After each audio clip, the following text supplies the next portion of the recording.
Uba Vivek's aim IPS SP ka East Khas Hills District Shibenta na ka jingpen tip jong u ha ka khat light regular bear arajar arpun rio halor ka jingyo kem ye ki badon kti ha ki kam lute na ki ATM ha maukria hasmit bat menlim kata mar arngot na Haryana Assam bat na Shillong ulaong Nyngkong lanang mut badon kti ki Trei ha ki bank ki bat tap pisa ha ki machine Henry ha ka jing yat ka jing toket lalap ya kini ki Henry ngot bat kidang don ki baki pulet kin sa kem shu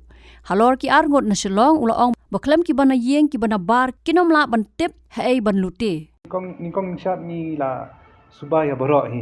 long ki ba tap pisa because kani kalalong tebet hadu kata hi ban ban sei pisa tang apot nyum net bat ru aku cukup pot ban tip ru badan pisa hanta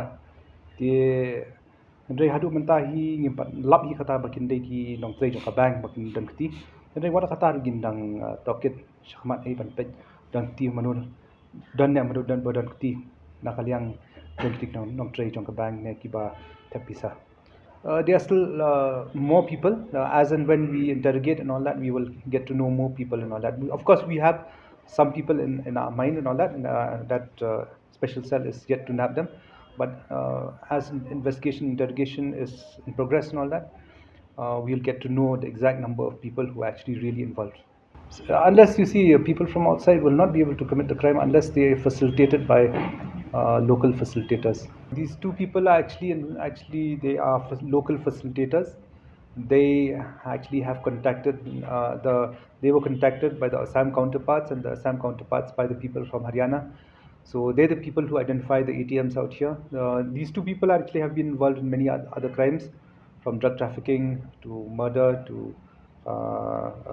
many other forms of criminal activity and all that. So they have a history of crime, and they were the ones actually who recce'd the place and identified the ATMs to be looted. Hakaba day ba jing kem yo Rahul Khan bat Usalim na Haryana hakaba hakashpau tere ulber arjar arpun rio ki pulet ka jella ki badangket yo Rahul kila jansa thombor hakipat ba hado bagi pulet ki haban siat panma Shosho uba Vivek's aim ulaong bakam day ka basok ban kem gini ki arngon na ki benta ka mewar hakate ka jella na mar ki day na ka jaka ka bashar khai bha haki kamrunar nilayo ban kem kiru taka jingarap jongka Assam police buat Haryana police de kibla dan benta ban nyarap ni ban kem kini kibrio shek ki jela ban kerpang ya ka Central Investigation Agency jongka Nu district bat USP jongka Nu district do bala ya yarap shibon ai ban identify ban kem kini kibrio kamni ka basuk ban kem hakani ka jaka hi kani ka jaka ka Nu kamtam bun kibri kita pang ka mewa hi kadi it's a very criminal prone district but hakani ka jaka hi kamni ka basuk hi ban kem ban matai ka special cell hi like Trei borba bat testam ban identify ban yo ban kem kibrio Habatin pej bahagi kishap plus F ka plus F hakabam bangibam dunaki eki batay kamet namar kata habathiru atau khaw kamlu ka umpnyang kadut pej ya kishap plus F hakajing som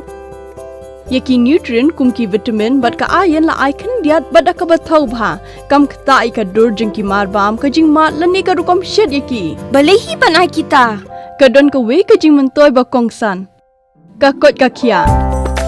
ka nutrition ba kham bha ka jing im ba kham bha pindon kam daki mar bam madon ka sharp plus F menta kasni lawan ra shapi lingba ko office jong commissionerate of food safety Meghalaya